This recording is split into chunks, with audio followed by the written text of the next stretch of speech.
Well, I tell you, fellas, the next president will be a Republican. A Republican? Well, do tell. I never knew there was anything except Democrats.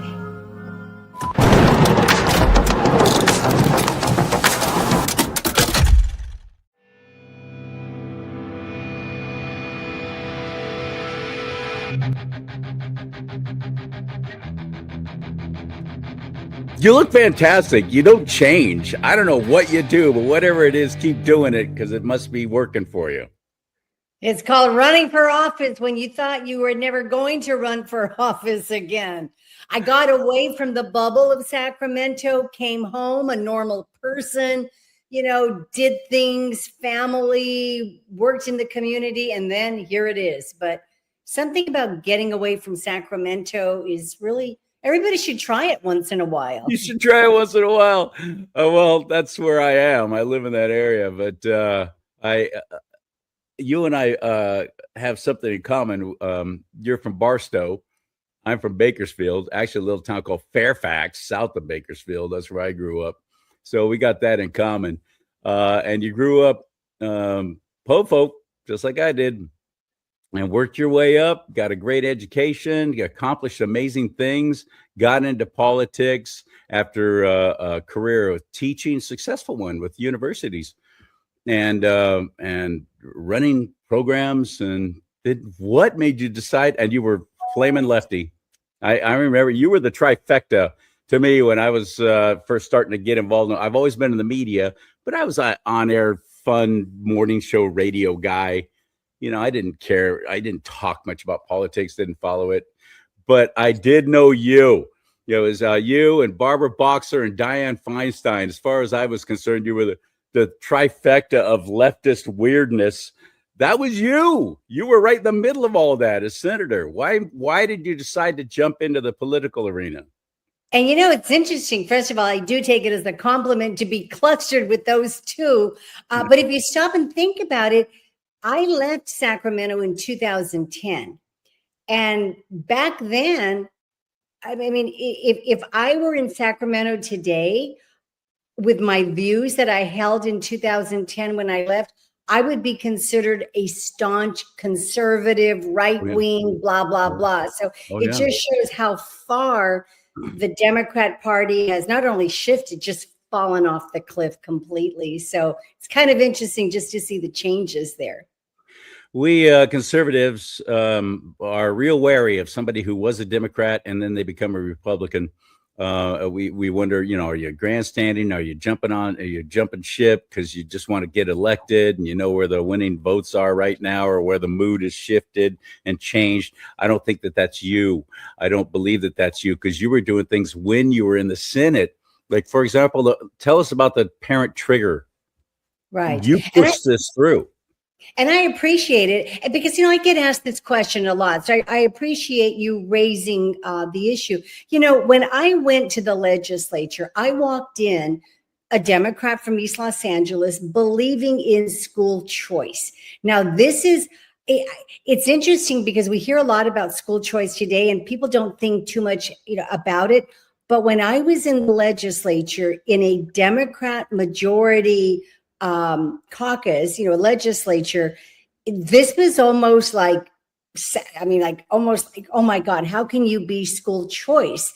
So I was one of an early pioneers to say parents should be the architects of their kids' educational futures. And our schools are failing us. They're not even underperforming, they're failing. And we shouldn't trap kids in failing schools. Let the parents choose. So the parent trigger law I wrote, I remember at that time, we had already recalled Gray Davis and Arnold Schwarzenegger was now the governor. And that to me shows, and it really should illustrate for everybody how important having mixed government is. Like no one party should ever dominate all three houses. The executive and the branches of the legislature, because by having a Republican governor in office, it meant that I could move a bill like the parent trigger bill that I knew was going to be controversial. A status quo interest would not want to see it, but I could move it through And I was able to work with all the Republicans in the Assembly and the Senate in order to gather up all the votes, because Republicans believe in school choice. And so I was able to get all of their votes.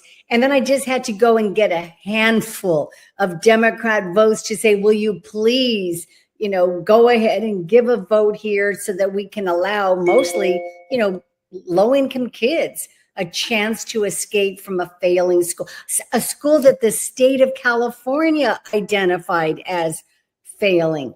So the parent trigger law basically was one that said, here's the list of the schools that are underperforming.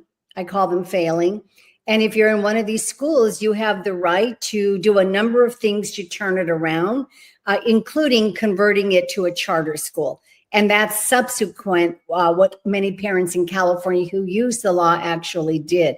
But that was considered revolutionary. There's a whole lot that started doing that. That was fantastic. That was you. Right. And that's why I know you're not afraid to stand up for what's right, regardless of party, because you stood up against the most powerful union in the nation. People think Teamsters, people think auto workers, people think whatever as being powerful and bullies. It's the CTA, which is a nice, sweet little name for the Teachers Union of California, the California Teachers Association. They turned on you like vicious rodents when you started supporting this, didn't they? Absolutely. And not only the school choice, again, to looking at a lot of these opportunities, but also pushing for tenure reform, for putting in meritocracy, that we should have some form of merit pay to take a look at student outcomes. In other words, some portion of a teacher's contract and their rehiring shouldn't just be, do they show up and breathe on any particular day of the week, but we should be, but like in most professions, show us your records.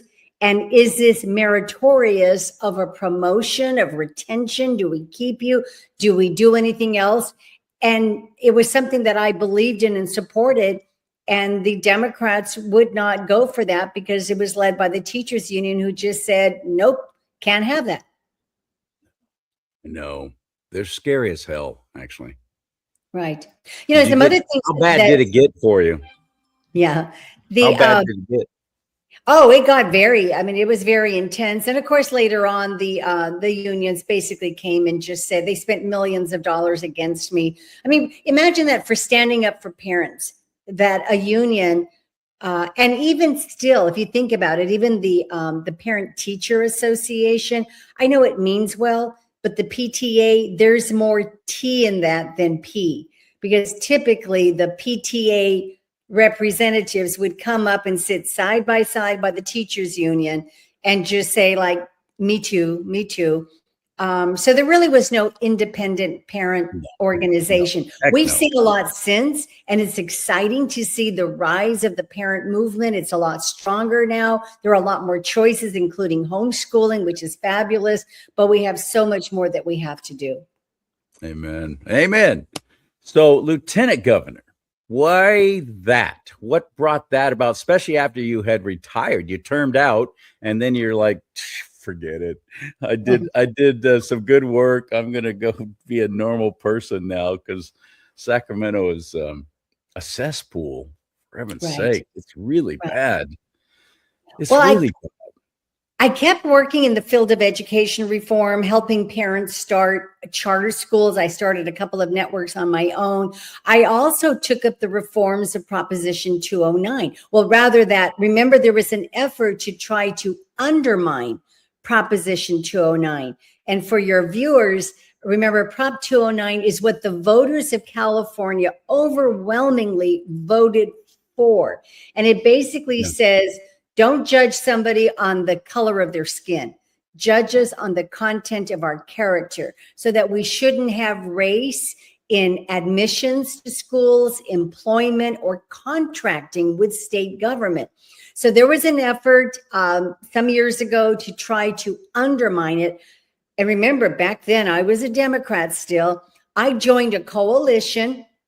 Ward Connerly was in that coalition, basically standing up and saying, we believe in the dream of Martin Luther King, don't make it race-based. So we did all of that.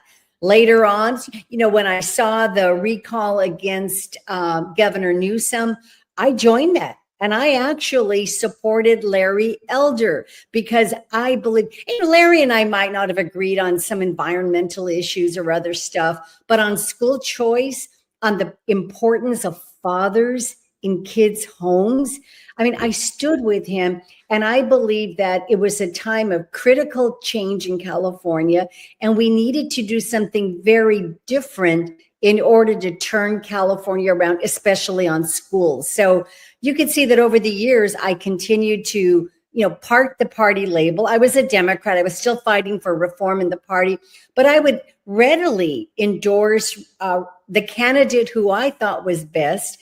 And that would often mean Republican candidates. In fact, if I can tell you, it was really very funny because at one point, I was working with an organization called Democrats for Education Reform, meaning basically turning around failing schools and all of these charter schools. And I actually got a letter from the chair of the LA County Democratic Party. It was a cease and desist letter. It was sent to me and the organization telling us that we could not call ourselves Democrat. And it tells you how authoritarian the party had already become. And basically, I just threw it away saying, you know what, I will decide. This is America. People will decide what label they want to call themselves. We have the freedom to vote how we will, to do the right thing for the nation rather than for the party. And to have this guy tell me, ordering me that you cannot call yourself, you cannot belong to a party from which I was once the majority leader. But that's how bad it was getting, and it's even worse now. This is going to seem kind of like a weird way to come at this, but I smoked for over 20 years. And once I quit, I see other people smoking now, and I think, oh, glad I don't do that anymore. When you see what the Democrats are doing in California, do you think, oh, I'm glad I'm not in that anymore? Well, it was a whole progress. It was walking away. And actually in my family, my parents were hardcore Democrats, Depression era Democrats. Think about my household, really a traditional Mexican-American household, the middle of the desert. My father worked the railroads. And Barstow, she's not kidding when she says the middle of the desert. She's not exactly. kidding. And so, basically it's the Pope, and it was John F. Kennedy, and then it was Robert Kennedy Jr.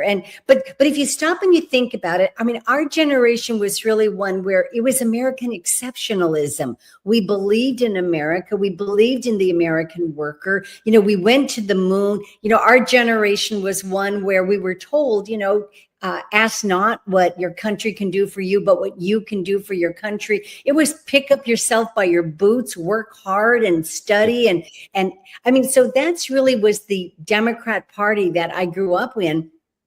And after a while, as we saw, it really went the other way. So I looked at it, and by the time I left, I had seen essentially this Democrat Party couldn't define what a woman is.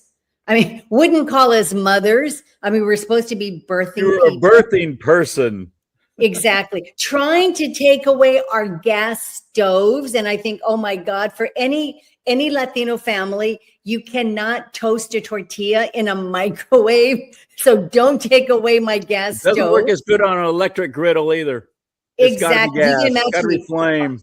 Yes. Yeah, I'm like Charlton Heston holding on to my stove, saying, over my dead body, will you take my gas stove? Go to Pollo Loco. If you go to Pollo Loco or something, are you going to say, oh, gee, this chicken is really, really charbroiled in a microwave? And of course, everybody has a microwave, but you get the point. It was a nanny state, and it was allegedly in the name of climate change. Don't say was. Don't say was. It's worse than ever. Yeah, exactly. So those were a lot of things. It's still happening. Exactly. But where it really, really got horrendous. So, I was walking away, I was looking, and in the meantime, I was being inspired by what I saw, the action within the Republican Party. Because I'll be honest, if this were a George Bush or a Mitt Romney, I probably would not have changed yet to become Republican, but I was inspired by Donald Trump. And I don't like all of his stuff, of course, but I was inspired. America first, the American worker, a secure border, believed in school choice, believed in parent rights. I mean, there's so much, again, to not starting foreign intervention. And people ask me about Iran today. And I do think, though, that with the current situation, it's ending 47 years of That's war. exactly right. He didn't start a war. He's ending it. Exactly. He's So there was a ending it. lot there, but I am so glad. And, I look at it where you find the Democrats having heart failure because the president is building a ballroom. And I think, oh my God, just chill out and go dance. It's unbelievable. It is an anger. I mean, the anger is so intense. The TDS is real. And I'm just like so much happier now that I'm in the party where it's the sunny side of politics now. The running for lieutenant governor, I don't know, what kind of influence you would have on this, because it's basically considered just a show up and look nice and don't embarrass the governor kind of thing. And same with vice president, until you actually have a good leader who delegates, like President Trump is doing with J.D. Vance. Vice President Vance is doing amazing work, extraordinary work. You could do the same, but most governors don't want to share that credit, so they don't really utilize their lieutenant governors. But this whole thing with Rob Bonta and Mia Bonta, his wife, writing that legislation, AB 2624, trying to shut up and shut down journalists like me, with fines, possible jail time, open yourself up to lawsuits for those that are committing the fraud that you're going after. It is insane. And it's gone through the assembly. It's now in the Senate. What's going to happen, do you think? Well, we'll see what Gavin's going to do, but he's wanting to run for president. He's crazier every day. But on the lieutenant governor, I think overall you're right. And I think it's because most people, I would give an exception to a past lieutenant governor, Mike Kerb, who was a Republican, who actually challenged and did things strongly. But I think, too, that the lieutenant governor, nobody knows who it is. Nobody knows what they've done, because they basically sit there just waiting to see, is the governor alive today? Because if not, then you will become the governor. You're it. Yeah, exactly. But I think too, it's misreading the lieutenant governor, because let me give you a few examples. The lieutenant governor serves on every board of higher education in California. So the UC Regents, for example, where we're having a big fight over Title IX, boys in girls sports. As lieutenant governor, I would be standing up right there and making sure that, no, we honor girls. I mean, you have to look at biology and protecting sports. Even right now, there's a big discussion about whether or not to have the SAT. We saw UC San Diego reveal just a couple of weeks ago that 1 out of 8 of its incoming students, they can't do math at basic levels of proficiency. So I believe in meritocracy, and really raising the standards. You can't socially promote kids. It does nothing for the children being promoted, because they get into college, they can't do math. And so this is an area where I can be a very powerful voice on the UC Regents, the trustees, and that's almost half the state budget when you think about education. Then the other big area as well, too, is the Coastal Commission. And we saw between the governor and the mayor of Los Angeles together, they burned down half the state of California because of some very broken, woke, not even science-based fire management policies. They just said, let it burn. As somebody serving on these commissions, I am going to show up, first of all, speak up, lead, demand, and make it public, so that there's a lot more to the lieutenant governor's seat that just hasn't been tapped into. But if you get a leader, if you get somebody who's unafraid like me, oh yeah, you're going to hear about the lieutenant governor and what we can do. There's a lot more power if you choose to use it. I'm a Christian follower of Christ Jesus, and I ask any candidate that I interview, because I vote along biblical principles too. I know that Steve Hilton has done something that's pretty unprecedented. He has chosen you to be his running mate. him governor, you lieutenant governor. Of course, you won't be elected together, though, like the presidential and vice presidential team would. It's you vote for these offices separately in California, but you're still running together. That hasn't really happened here, I don't think, ever before. I don't know, but maybe it has. But I have to ask about two things that are very concerning to me. One is traditional marriage. The other one is life, sanctity of life. And I've heard interviews with Steve Hilton being interviewed about especially the life issue, and he's been very on the fence over it. But where do you stand on that? I hate to put you on the spot because I like you, but and I'm glad. Welcome to the Republican Party. I'm glad you're here. But I have to ask that. It's important to me. It's important to my heart.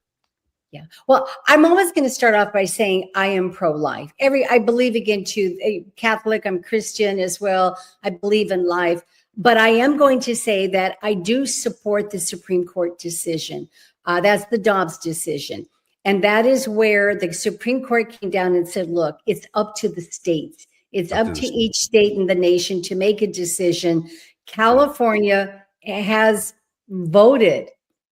And so there is a pro-choice, pro-abortion to make reproductive rights, to make it accessible. So I will support that. I don't think it's the right thing to do to take it away. I don't think it would pass at this point. And rather, what I would do instead, and I've spoken with Steve about this as well, is rather than trying to relitigate right now, I think we have to step up and make it so that people will choose to want to maintain life. Part of it's education. Part of it is providing for easier adoption, surrendering a baby, giving support. I think that we have to do that more so. That's why How about actually going after it legally and law enforcement wise, these people who are tearing down these pregnancy centers, which all they're doing is letting women actually hear the heartbeat through an ultrasound. And then they choose whether they want to still go ahead and terminate that pregnancy. And 90+% of the malaria elders big on this too, as am I. And they choose not to, and they keep that life alive. And that's awesome. But yet they have been targeted. They've been gone after. Their centers have been blown up, burned up, everything they can to shut them down, and to cities and towns and counties trying to get them out. It's crazy. And nobody talks about it. I agree with you on that. And also, again, too, somebody should not be arrested and put away because you're praying outside. The other thing, too, again, like something like Planned Parenthood, for example, I don't believe that we should be funding Planned Parenthood. There is plenty of support. It can be a nonprofit to raise money, but also to anything that's there then under the law in California, then I would say then provide the options available so people can decide a sonogram, hear the heartbeat, make some decisions, et cetera, and get the responsibility of men as well into this. That's why I think fathers, we've got to be much more important in bringing it up.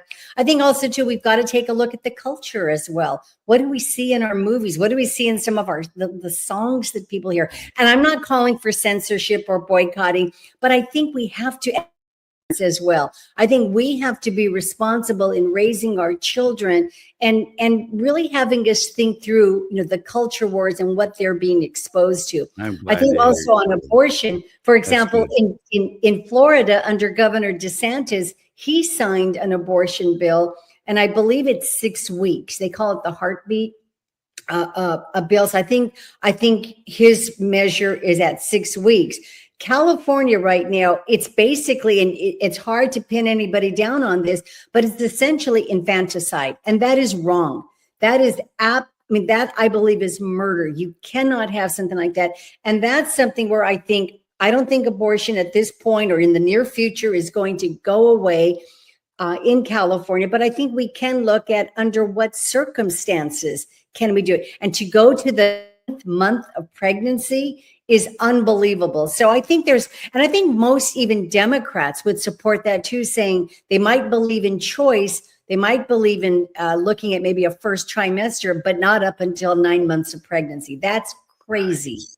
Buffy Wicks literally was trying to push this through to where you could terminate a child's life after it's born and no Right. questions can be asked. In fact, you can sue the law enforcement or the officer or the agency that says, well, this is suspicious. How did this child die again? You couldn't even do that. And that the fact that that was ever even being entertained and a possibility, and it did pass, by the way, but they took out a lot of that stuff.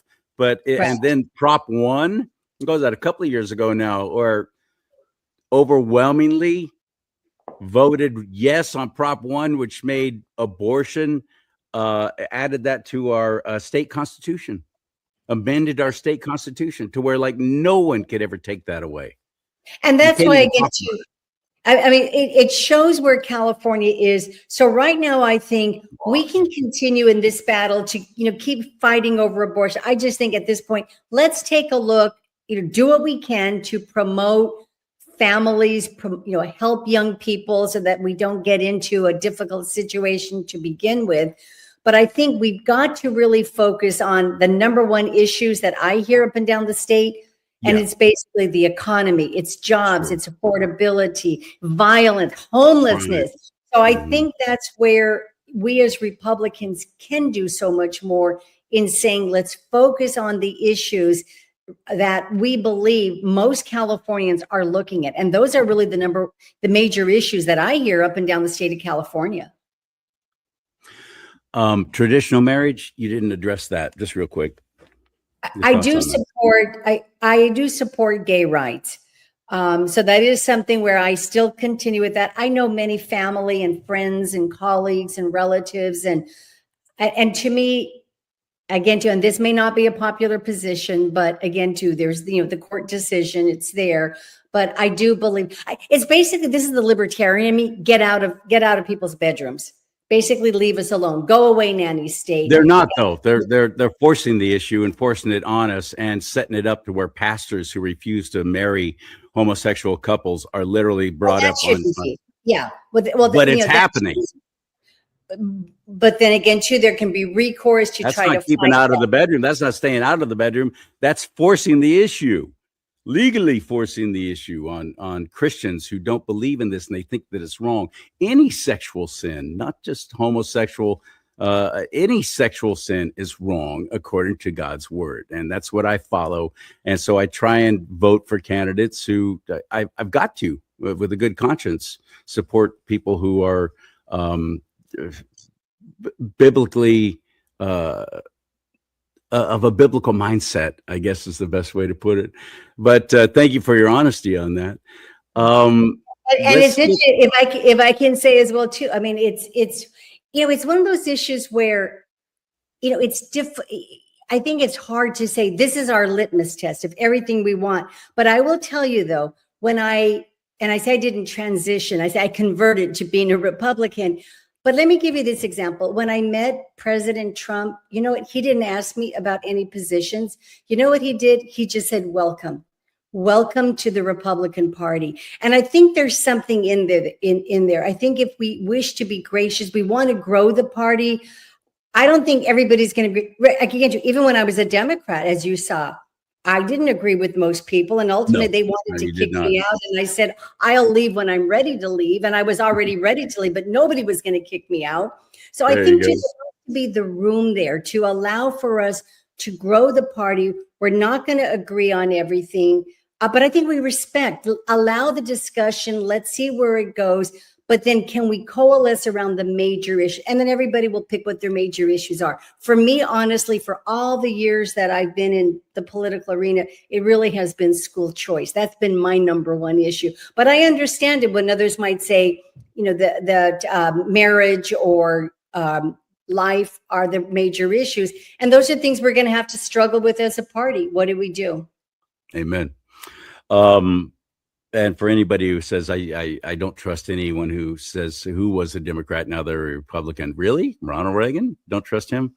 Donald Trump, as you said, there's so many. There's a long list. Elon Musk. I respect people who actually realize, holy crap, I've been getting it wrong all this time. Mark Twain, one of my absolute favorites, he said it's easier to fool people than it is to convince them they have been fooled. And so many on the left have been fooled for their entire lives. They'll fight to the death to prove that they were right in being wrong. It's the oddest thing. I've never seen anything quite like it. So somebody like you who goes, you know what? That's it. I'm going to cut bait and run. I'm getting out. You know what, too? I get it actually from both sides, because on one hand, I was called traitor, I was called a MAGA Nazi. I mean, I get vile stuff because I left the Democrat Party, or the party left me. And then on the other side, well, can we trust you? Who are you? Blah, blah. So I think it's almost as though, the way I look at it is, we have, we're in a constitutional republic. Some people call it a democracy. But I think if anything, it's important. How do we grow the party? How do we get overall the vast majority of what we want and strive for, rather than putting up the guardrails? So that's what I hope for.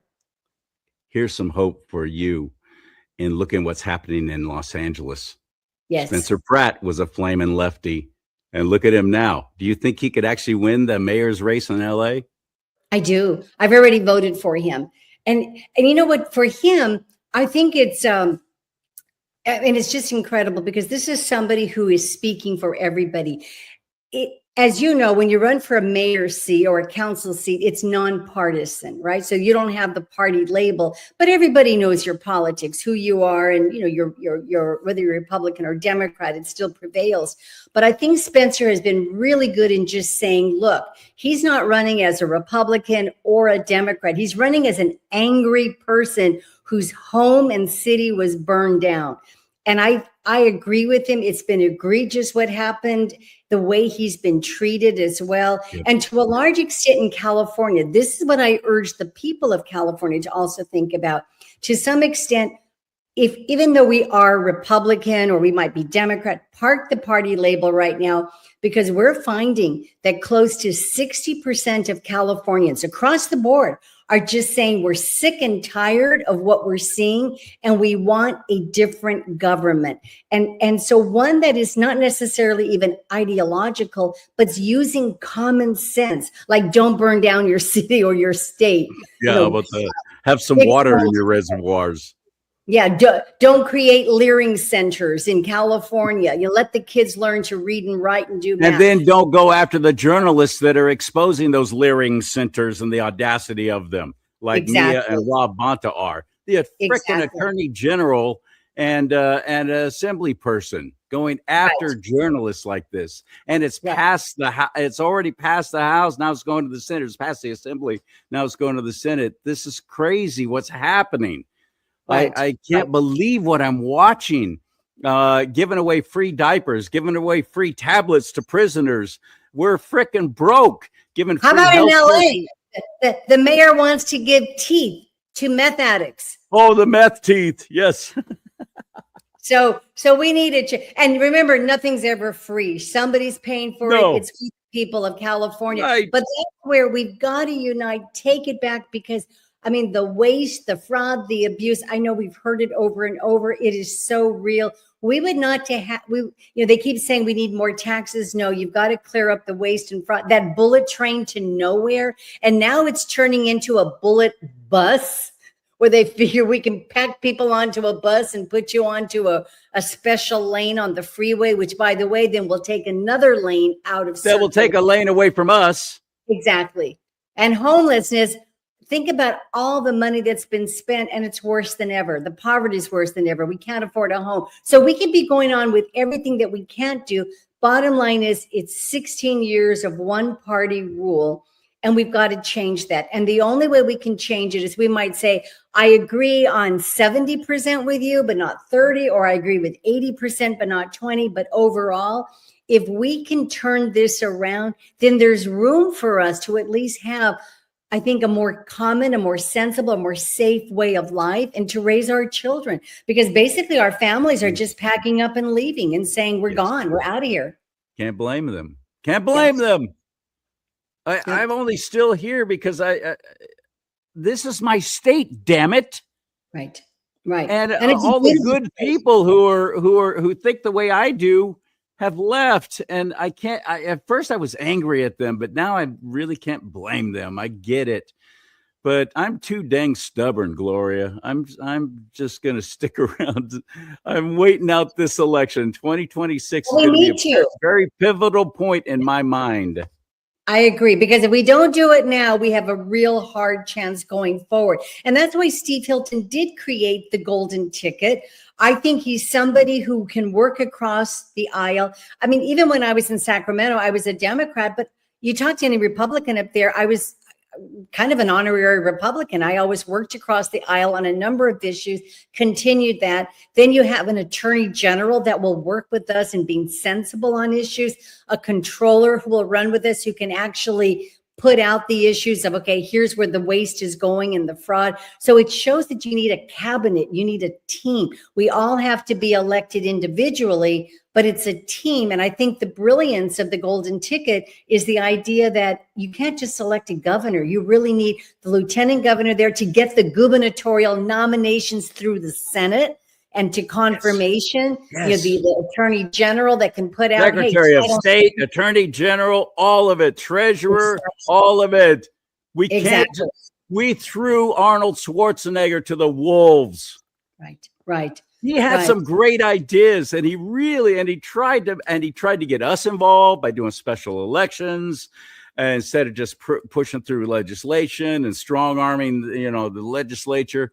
Arnold Schwarzenegger had some good ideas and couldn't get any of them done because unions threw millions of dollars in ad campaigns against him.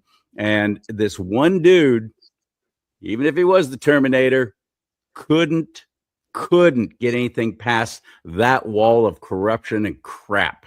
So I love this too, that Steve Hilton is doing this. And David Serpa is another. He was one of the first ones that I heard talking about that. We need to all get together and run together, and we need to make this a coalition kind of thing. Otherwise, it'll be the same thing again. Great, we got a Republican governor. Everything's good now. Yeah. What? As we watch everything that he tries to do or she tries to do get destroyed. But what it means, though, is that we've got to turn out to vote, because right now, Republicans, the percentage is very good. We can't rest on our laurels. We got only a few days left. I just urge everybody, vote today. Don't wait till Election Day. Exactly. There it is. It ends on June 2nd. By 8 o'clock. I'm going to my polling place actually today after I get off with you. That's what I'm going to do. I've motivated but I am not going to vote by mail, and I will not even open up this envelope because I have friends who have gone to their polling places to vote, and they've been told, "Oh, you already voted." We're like, "Yeah, I'm sorry." Well, that's why we need voter ID. I'm not opening this. I am not opening this. I'm going to take it with me though, and I'm going to ask for another ballot, and then I will surrender this after I tear it up so it can't be used. But this is very, please explain. Can you please, I'm sorry for interrupting, but I'm so passionate about this. And I'm really happy to hear you say this, because I've been begging my fellow conservatives to actually frickin' register to vote. 40% of those who claim to be Christian only 40% are registered. Gun owners, hunters do not register to vote. They don't want the government in their life. Well, the government's in your life. All your weapons, believe me, you're on a list. So you might as well get registered to vote and do the right thing. Then I hear other people say, well, it's a whole jury duty thing. I don't really want to do that. And that's how they do it. No, not anymore. That's through the DMV, son. Right. So what's your next excuse for not getting involved and watching our state just absolutely all but evaporate? So please explain why the primary election in California, people don't understand the jungle primary. They don't understand that elections are won and lost in the primary, not the big vote this coming November, the primary, why it's so important. Please explain that. Right. It's a 1-2 dance step. So you have people sign up to run. The primary is the first barrier. Like, for example, there's 60 people running for governor right now. Imagine that. There's 16 running for governor.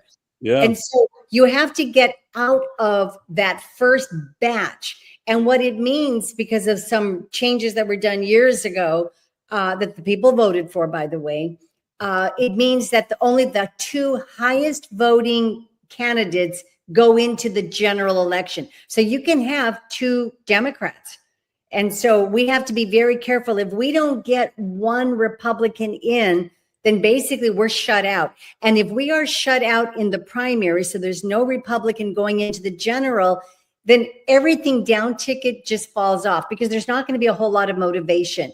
We're going to find down ticket congressional members losing their seats and others because who's going to go out to vote in November feeling, well, we already lost it. We don't even have a governor leading the state. So the outcome is very important, turning up, voting, and really across all levels as well, so that we do not get shut out. And not only do we don't get shut out, but we have good people running this term. And I think we'll present ourselves in a way that can unite Republicans, a strong base, independents who are sick and tired of this. And I will tell you, many Democrats as well, who are just sick and tired of what the party has been and done. Maybe they're not ready to change the label yet, but I tell you, I've met with many in Los Angeles, the home of Hollywood, production, jobs. It's not just about rich people and movie star. These are the people that cater, the truck drivers, others. It's a major economy that funds the state of California. And all of this is shutting down because the jobs are going to, to Tennessee or to New Mexico or other places around the world. And so we're losing that economic base. So we've got to make sure we get people here. And so a lot of the Democrats as well are saying, we want to vote for lower taxes. We want to vote for jobs. We want to get rid of government in our homes. And it's important to get out and vote. So we really urge you, if you don't show up to vote, then to some extent you can't complain. But we're losing the future for our kids. That's what's happening. We are losing the future for our kids. You are so right. Thank you so much, Gloria Romero. I really appreciate you reaching out, and thank you to your campaign manager for contacting me and setting this all up for today. I saw you at the California Republican Convention down in San Diego, walking around. I wanted to go up to you, and then it just never happened. But I'm so glad to finally get to meet you now, and thank you for running. I respect that. I admire anyone who actually puts it all on the line to say, I want to do something. I'm seeing too much bad stuff going on. I got to do something. And that's what you're doing. So well, thank you very much. Thank you. And now that I'm a Republican, I want to do my share. I want to help build this party. And I'm so happy to be a part of it and to do what I can to reach out to others and say, come and join us, walk away. The walk away movement is real. We walk away and we build. And I'm just so honored to be part of the party. Like I said, it's so much happier here. So thank you so much for inviting me. And I'll look forward to seeing you again soon. Let's hope for next Tuesday. It is happier, isn't it?